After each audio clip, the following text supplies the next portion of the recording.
For the Elder Scrolls 6 to become a classic, it needs to be the future. It's 2023, not 2011. But I believe Bethesda could learn a lot from an unusual source: character customization, personalization, and character freedom. They could take this storytelling to another level. The revolutionary feature I created. Bethesda has mastered scope, now they need to add a mastery of depth.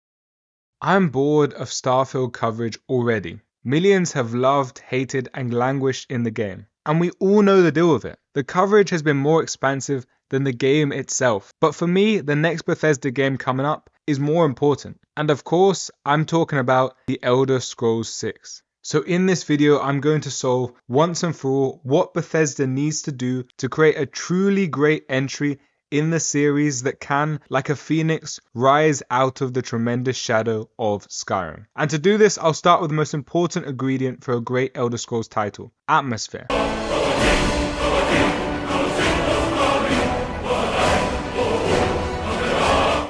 You see, atmosphere is everything for an Elder Scrolls title.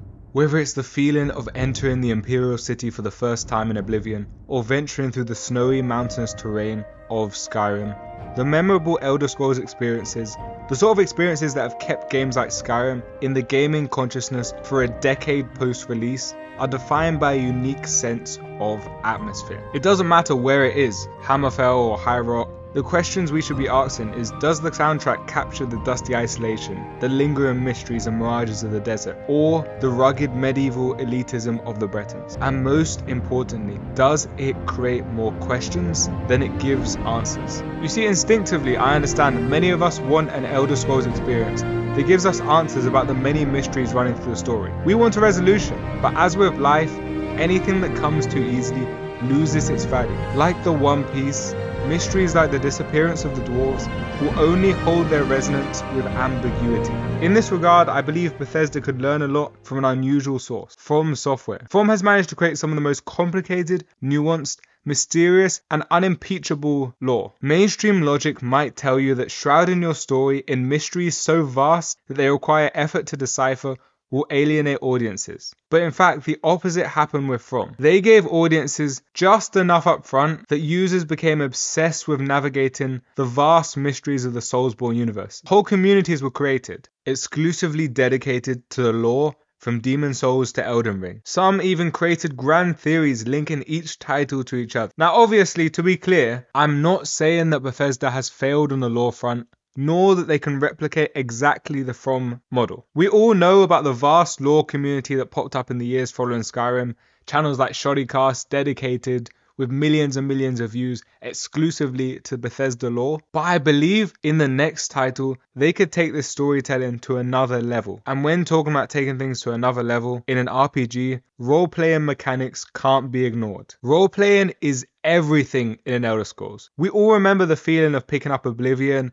Morrowind and Skyrim, and being able to choose our own race, chart our build, and develop our skills through sheer repetition of effort, not experience cheats. On a personal level, I remember the excitement I had to start new playthroughs with different builds in Skyrim, and the relief I felt when I was rewarded for this hype. As in Elder Scrolls games, whether you're switching between an illusionist or destructive build or sword build, you are presented with a distinctly refreshing experience. But my worry with Elder Scrolls 6, a worry somewhat confirmed by Starfield, was that Bethesda would forget that this was not the 2010s. Even if they feel that building on Skyrim without drawing from the rest of the industry is the Bethesda way, no one else does. At the time, Skyrim in particular was first in class, a game changer. But it's 2023, not 2011, and the gaming landscape has changed, and it will progress even further when Elder Scrolls 6 arrives by the end of the century and dawn of the new age of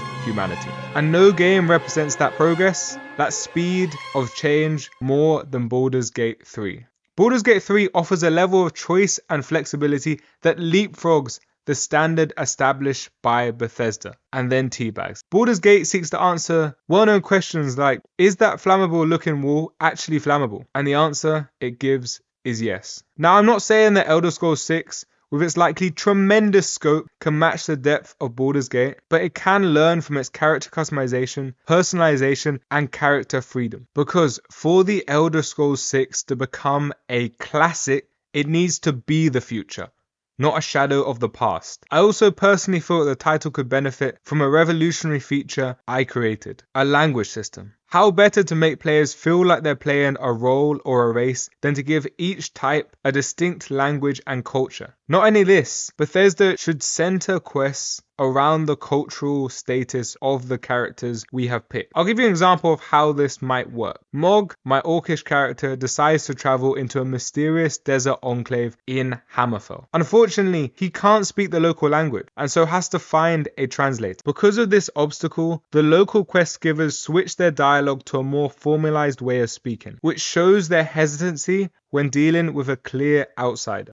As you engage in more quests and language skill milestones, their trust builds. And with this trust, not only do new questing options open, but the dialogue becomes more relaxed and casual. And I know this is a stretch, but maybe it could also be that if your language skill is especially poor or your translator disreputable, you can be deceived by translation or given misleading information. Just imagine if you're given a quest in that desert enclave to hunt down a group of bandits harassing the town. When you approach the bandit cave, they attempt to communicate, but your temporary translator companion tells you what they want you to hear and not what they actually said. And to your surprise, when you venture into the cave and defeat all the bandits, you find a note on a leader that reveals a very different story. You see that the enemies you just defeated and slaughtered mercilessly weren't bandits, but rivals of the local leadership who broke away because of a dispute, and you never even had the chance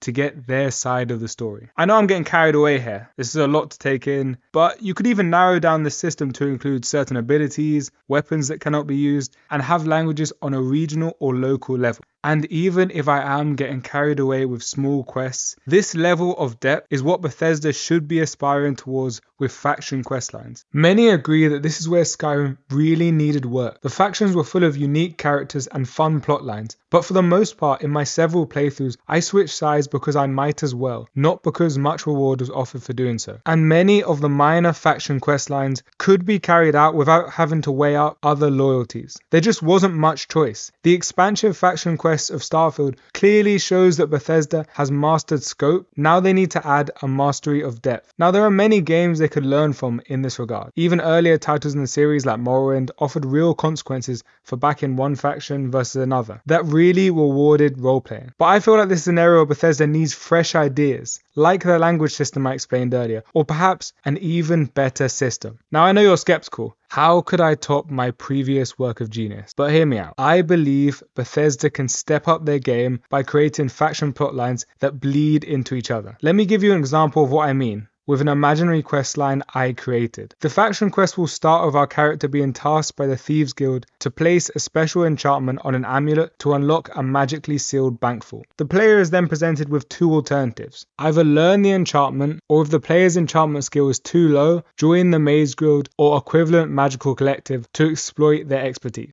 If the latter is chosen, the player must engage in quests to slowly build their relationship with the Mages Guild to the point at which they're a full member. Now once they become a full member, the player has two alternatives. To go through the safe official route by persuading a senior enchantment specialist, either through skill checks or picking their side on guild missions, to help them. Or seek the help of an ambitious young mage with questionable scruples who wants the opportunity to practice risky enchantments. Now, depending on your choice, radically different outcomes follow. If you go through the official route, after a cutscene, the amulet will be yours in exchange for a lump sum. But if you go through the alternative route, no money or favors are exchanged, but you have to face deeper ramifications. The young mage will turn on you by using an explosion in the guild headquarters to escape with the amulet. Because of your involvement in the ritual, you'll have to face consequences with the Mages Guild and have to deal with the man who betrayed you. I know this sounds like a lot, but the drama doesn't end there. You see, once you go back to the Thieves Guild with the amulet and carry out the heist, a surprise awaits you. It turns out the vault only contains one item, a land charter, not treasure, and the Thieves Guild were hired in a dispute between different factions